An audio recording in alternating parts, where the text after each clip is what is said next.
The gold crucifix caught the morning light, half buried in blood-soaked soil. Detective Carla Ramirez knelt beside it, her breath visible in the cool Texas dawn. Behind her, evidence markers dotted the clearing like tiny yellow flags, each one indicating where human remains had been discovered. "What do we know?" she asked, not taking her eyes off the religious pendant. Officer Rodriguez shook his head. "Female victim, mid-30s. Cut into," he paused, swallowing hard, "into 6 parts, found by hikers around 5 a.m. Ramirez stood slowly, surveying the grotesque scene. Scattered throughout the underbrush were carefully wrapped packages, the kind no investigator ever wants to open. "The cross," she said quietly. "Someone wanted us to find it." The torn clutch purse nearby contained nothing but a smeared lipstick and a folded church bulletin. Ramirez slipped on gloves and carefully opened the soggy paper. New Hope Fellowship Church, Pastor Josiah Caldwell. The victim's connection to religion was unmistakable. By midday, dental records confirmed what the bulletin suggested. The victim was Naomi Caldwell, 38, wife of Pastor Josiah. The Bible she always carried had been found under one of the wrapped bundles, its pages stained dark with blood. Sheriff Jim O'Neill drove personally to the parsonage. He'd known Josiah for years, watched him build New Hope from nothing into a thriving congregation. Now he had to tell him his wife had been found in pieces along the county line. "Pastor," O'Neill said when Josiah opened the door, his face betraying the news before words could, "we found her." Josiah's expression crumpled. "Naomi?" he whispered, sinking to his knees on the welcome mat, hands reaching skyward. What the sheriff didn't know, what nobody in the congregation suspected, was that the devoted pastor's wife had been leading a second life, so shocking it would rock the foundations of their small Texas community. And someone had killed her for it. Welcome back to Altar of Secrets, where we explore the hidden corners of human relationships that turn deadly. Today's story will take you deep into the deception in faith and religion. If this is your first time here, join our community by hitting that subscribe button.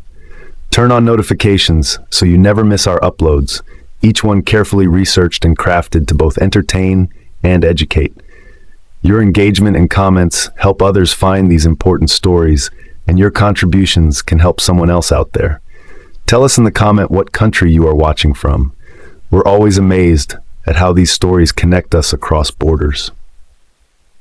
Now let's return to Texas, where a pastor's perfect marriage was about to reveal its deadly secrets, and nobody saw it coming. New Hope Fellowship stood proudly on Magnolia Avenue, a white steepled beacon in their small Texas town. Every Sunday for 8 years, Pastor Josiah Caldwell had delivered passionate sermons while his wife Naomi sat in the front row, nodding along with a gentle smile. She was the perfect pastor's wife, said Church Secretary Donna Mills. Always had a kind word, never missed a potluck dinner. The children adored her Sunday school lessons. Tall with warm brown eyes, Naomi had grown up in a preacher's home herself. The daughter of a Baptist minister from Oklahoma, she understood the demands of church life. She'd met Josiah at a youth ministry conference when they were both 22, him with dreams of his own congregation, her with a lifetime of experience supporting a man of God. When I first saw her, Josiah would later tell detectives, his voice breaking, I knew she was the one God had chosen for me. Together they built New Hope from a struggling congregation of 40 into a thriving church of over 300 members. While Josiah preached, Naomi organized the charity drives, counseled young wives, and kept their home immaculate for unexpected visitors. Their marriage seemed blessed. Have you ever known someone who seemed absolutely perfect? Detective Ramirez would later ask at a press conference. Too perfect, maybe? Because beneath Naomi's carefully constructed life lay secrets that would stun the entire community. What would you do if you discovered your partner was living a completely different life? Think about it for a moment. Then hit like if you've ever suspected someone wasn't being entirely truthful with you. The investigation into Naomi's murder would reveal that the pastor's wife had been leading a double existence for at least 3 years. By day, she was the supportive spouse in modest dresses and sensible shoes. But when night fell and Josiah thought she was at women's Bible study or visiting her sister in Dallas, Naomi Caldwell became someone else entirely. The first time I saw her perform, I couldn't believe my eyes. said a witness who requested anonymity. She commanded that stage like she'd been born to it. Nobody would have guessed she spent her Sundays in a church pew. As Detective Ramirez dug deeper into Naomi's life, the contrast between her public persona and private activities grew more shocking. The question wasn't just who had killed her, but which version of Naomi had someone wanted dead. The Scarlet Peacock stood tucked between a tattoo parlor and an abandoned warehouse in downtown Dallas. Its neon sign flickered red against black-painted windows. Inside, patrons paid premium prices for privacy and discretion. "This isn't your average nightclub," explained Detective Ramirez, reviewing security footage. "It caters to wealthy clients with specific tastes." On stage, a woman in a black satin mask commanded attention. Tall, confident, wielding a leather crop with practiced precision. She called herself Mistress Corvina. She was Naomi Caldwell. The footage showed her performing twice weekly for the past 3 years. While her husband thought she was attending prayer groups or visiting family, Naomi was earning thousands as one of the Scarlet Peacock's most requested performers. Is someone you know hiding something major from you? Comment below if you've ever discovered a shocking secret about someone close to you. In Naomi's locked desk drawer, investigators found a journal bound in red leather. Its pages revealed a woman torn between two worlds. Sunday morning, I smiled through another sermon about wifely submission. 6 hours later, I had grown men kneeling at my feet. The power I feel on stage, it's addictive. When I put on that mask, I'm not just Josiah's quiet wife anymore. I'm alive. Another entry read, "The church ladies think I'm so pure. If they knew what I did in Dallas, they'd never let me near their children again. But I'm a better teacher because of it. I understand human nature now, the darkness and the light." The club owner, Maxwell Reed, described Naomi as professional, punctual, and extremely private. She never drank, never did drugs, Reed told investigators. She arrived, performed, collected her money, and left. No personal relationships with clients or staff. Rules were important to her, but someone had broken those rules. Someone had become obsessed. Have you ever noticed how the quietest people sometimes have the loudest secrets? Drop a heart emoji if you're shocked by Naomi's double life. The investigation uncovered a private website where Mistress Corvina's performances had gained thousands of subscribers. Each video showed her in elaborate costumes, never revealing her face, always maintaining control. Comments from devoted fans filled the page. "You've changed my life. I'd do anything for you. No one understands me like you do." And one username appeared consistently, Dark Disciple 42, whose comments grew increasingly possessive over time. "You belong to me. We're meant to be together. I know who you really are." 3 weeks before her murder, Naomi had blocked this user from her channel. 1 week later, she received a bouquet of black roses at the club with a note, "Masks can't hide you from me." Security footage showed her hands shaking as she read it. If someone sent you threatening messages online, would you go to the police or handle it yourself? Let me know in the comments. In her final journal entry, dated 2 days before her death, Naomi wrote, "I think someone is following me. I saw the same car twice today. I should tell Josiah everything, but how do I explain this life I've built? He'd never understand that I can love God and still need this other world. I'm going to end it. My last show will be Sunday night. After that, just Naomi. No more Corvina." But someone had other plans. As investigators pieced together Naomi's final hours, they discovered she had texted her husband that Sunday evening, "Going to meet friends, home late, don't wait up." It was the last message she ever sent. 3 days before Naomi's murder, Pastor Josiah Caldwell opened the bedroom closet looking for his missing Bible. Instead, he found a shoebox pushed far back against the wall. Inside, crimson stiletto heels, sizes too tall and too bold for the modest woman he thought he'd married. "I stood there holding those shoes," Josiah later told investigators, "and suddenly my wife became a stranger."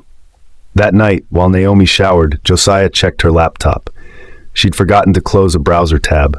A private live stream paused on the image of a masked woman in black leather. He recognized his wife's birthmark on her shoulder. Have you ever discovered something shocking about your partner? Something that made you question everything? Type yes if you've been there. When Naomi emerged from the bathroom, Josiah confronted her on the staircase, the laptop open in his hands.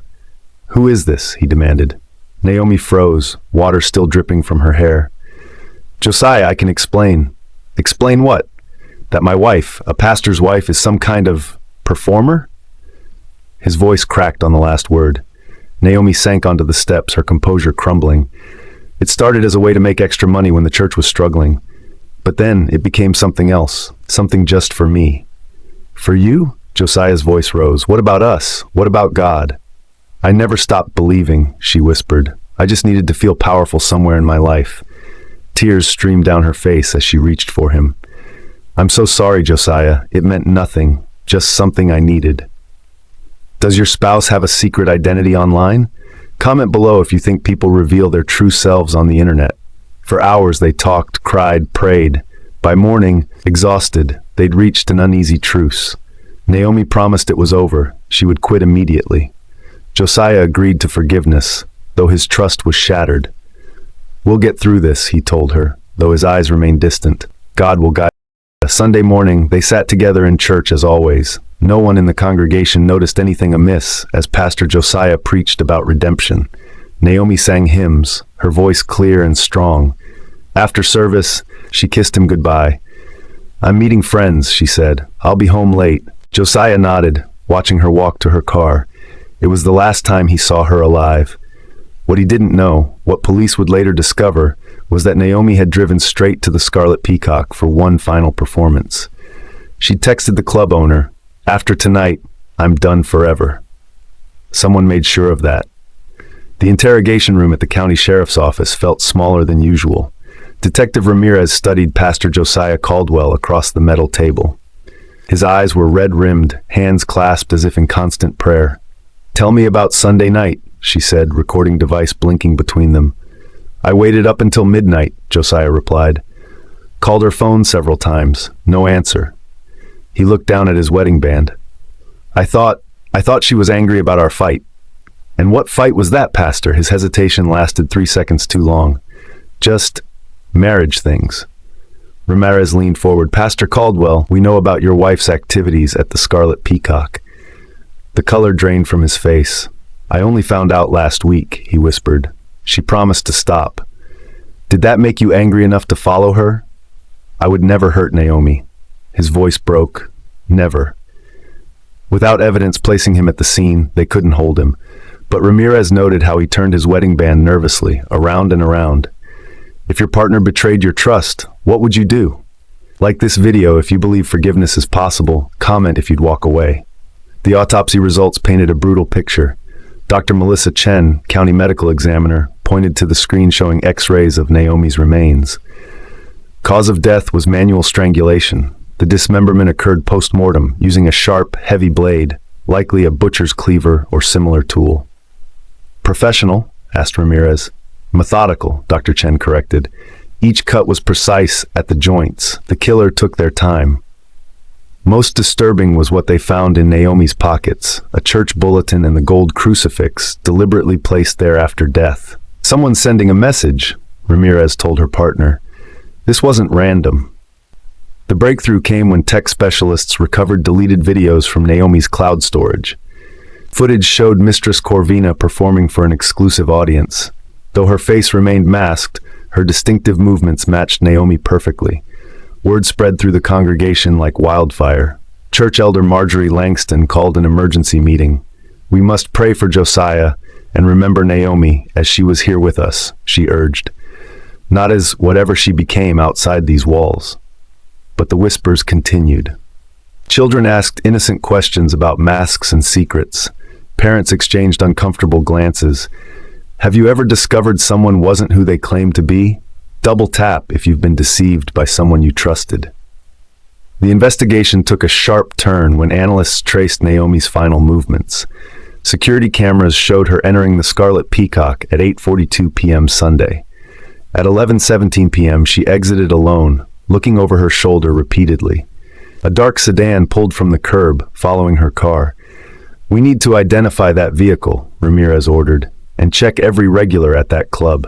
The sedan's license plate was partially visible, just enough to start hunting. The partial license plate led investigators to Gregory Decker, 42, financial advisor with an office in downtown Dallas. His black Audi matched the vehicle that followed Naomi from the Scarlet Peacock. "Mr. Decker," Detective Ramirez began, sliding photographs across his polished desk. "Do you recognize this woman?" Decker adjusted his glasses, expression neutral. "Should I?" "She performed as Mistress Corvina. You attended her shows regularly for 2 years." His composure cracked slightly. "I've seen various performances. It's entertainment. Entertainment you paid $5,000 for in private sessions last month alone." Decker's attorney intervened, but the damage was done. Cell tower data placed his phone near the woods where Naomi's remains were found, enough for a search warrant. "Who do you think killed Naomi? The husband who discovered her secret life? Or someone from her nighttime world? Comment your theory below." In Decker's garage, forensics found blood traces despite recent cleaning. The trunk liner had been replaced. Most damning, a hidden compartment beneath his workbench contained a bloodied butcher's cleaver engraved with the letter C and Naomi's black leather gloves. When confronted with the evidence, Decker's carefully constructed persona collapsed. "She was going to leave," he said, voice barely audible in the interrogation room. "I'd given her everything. Money, gifts, my complete devotion. She said it was just business." Ramirez pushed a notepad toward him. "Tell us what happened." Decker described waiting outside the club that Sunday. He'd created the Dark Disciple 42 account, sent the threatening messages and flowers. When Naomi emerged, he followed her car, flashing his lights until she pulled over. "I just wanted to talk," he insisted, though his eyes remained cold, "to make her understand we belonged together. And when she didn't agree, she laughed at me." His voice hardened, said I was pathetic, that I meant nothing to her. In his written confession, Decker detailed forcing Naomi into his car, driving to a remote location. When she fought back, he strangled her. The dismemberment came later, a calculated attempt to hide her identity. "The crucifix?" Ramirez asked. "The church bulletin?" "She wasn't who she pretended to be," Decker replied. "I wanted everyone to know." If you've ever had an obsessive admirer who wouldn't take no for an answer, hit the like button. These warning signs matter. When officers informed Pastor Caldwell of the arrest, relief washed over his face, followed immediately by renewed grief. He'd been cleared of suspicion but left with impossible questions about his marriage. "I keep asking myself what I missed," he told Ramirez. "How did I not see who she really was?" The evidence against Decker was overwhelming. Security footage, DNA, the murder weapon, and his own confession ensured he would face justice. The district attorney announced plans to seek the death penalty. But for those who had known and loved Naomi Caldwell, both versions of her, questions remained that no courtroom could answer. What secrets are the people closest to you keeping? Comment below if you believe we ever truly know anyone completely. The Texas sun beat down mercilessly on New Hope Fellowship Church as hundreds gathered for Naomi Caldwell's funeral. Black-clad mourners filled every pew, spilling onto the lawn where speakers broadcast the service. Pastor Josiah stood at the pulpit, his fingers gripping Naomi's favorite hymnal. "My wife had many sides to her that I never fully understood," he said, voice steady despite his pain. "But she always had the kindest heart." The congregation sat in uncomfortable silence. How do you mourn someone you never truly knew? Have you ever realized you were grieving a version of someone that didn't fully exist? Share your experience in the comments. Gregory Decker's trial lasted just 8 days. The prosecution presented overwhelming evidence: the murder weapon with his fingerprints, security footage, cell data, and his own confession. The jury deliberated for less than 3 hours before returning a guilty verdict. At sentencing, Decker stared blankly ahead as the judge condemned his calculated brutality and obsessive entitlement. His final statement offered no remorse. "She created Mistress Corvina. I simply destroyed what wasn't real." The judge sentenced him to life without parole. For the community, justice felt incomplete. The case had exposed raw truths about intimacy and deception that left many questioning their own relationships. If this story has made you wonder about someone in your life, hit subscribe. New Hope Fellowship Church struggled in the months that followed. Attendance dropped by half. Some blamed Naomi for bringing shame to their community. Others blamed Josiah for not knowing his wife better. The pastor took a leave of absence, retreating to a cabin in the hill country. Church elder Marjorie Langston received his resignation letter 3 months later. "I cannot guide others when my own path is so uncertain," he wrote. The Scarlet Peacock closed its doors after the murder made national headlines. Its client list remained sealed by court order, though rumors persisted about prominent names who had frequented the establishment. Detective Ramirez kept Naomi's journal in her desk long after the case closed. One passage haunted her. "We all wear masks. Mine is just more honest than most. At church, I pretend to be perfect. On stage, I admit I'm not. Which is the greater sin?" What masks do you wear in different parts of your life? Like this video if you've ever felt forced to hide your true self. 1 year after Naomi Caldwell's murder, Detective Ramirez returned to the woods where the body had been found. The yellow crime scene tape was long gone, nature reclaiming the space where such violence had occurred. She placed a small stone on the ground, a private ritual for cases that never quite left her.